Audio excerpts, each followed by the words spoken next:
Hello friends, and welcome to another episode of Ryobi Redux, where we take Ryobi tools and make them better if possible, or put them in applications where you might not normally use them.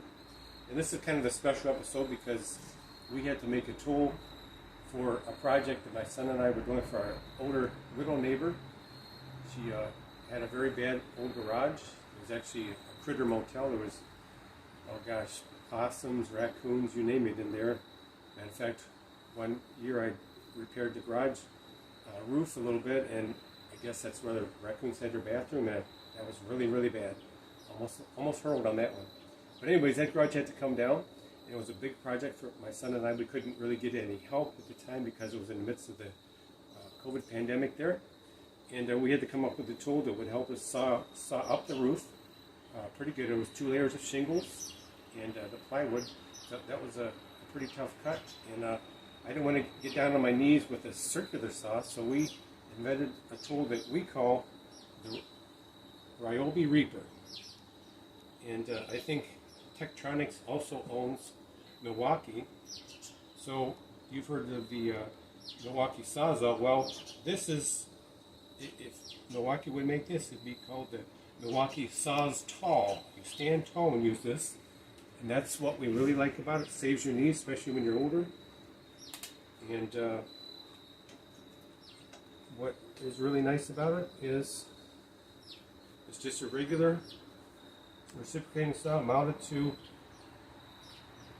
what used to be the pipes to a Echo brand weed whacker, and it was perfect because it had some really nice handles on it. And we kind of rigged this up where we could operate your switch here, back here with a pistol grip handle, which I stole from my brand new drill, my Ryobi drill, and attached it to here just recently. So we also have up here, this was borrowed from an old Ryobi pressure washer that was pretty much toast, so we disconnected it up here to get some oil down to our demolition blades, which we can see right here, the Diablo demo blade and the Milwaukee axe. If you ask me, this is a very good blade, and so is this. But we had to make it even better because when you're cutting through 2 layers of shingle and you've got the gravel in there and the tar, it just wants to gum up and try to dull your blade and slow you down. So this oiler will take care of that problem. It took care of that problem actually very nicely. And this says 50 times longer life of the blade.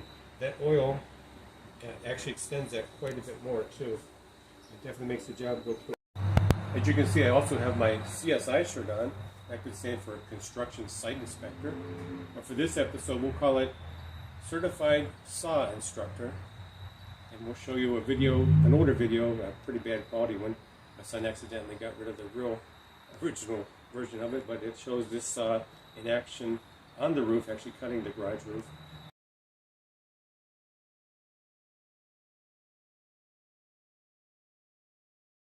Now, you can actually use this in the upright position if you're pretty strong. If you have to cut above your head, you don't always need a ladder. And surprisingly, this is a heavy rod here, but that spring in that trigger is strong enough to return to the off position once you let it go to your pistol grip at the end here. So this is the thing you absolutely have to have, sure.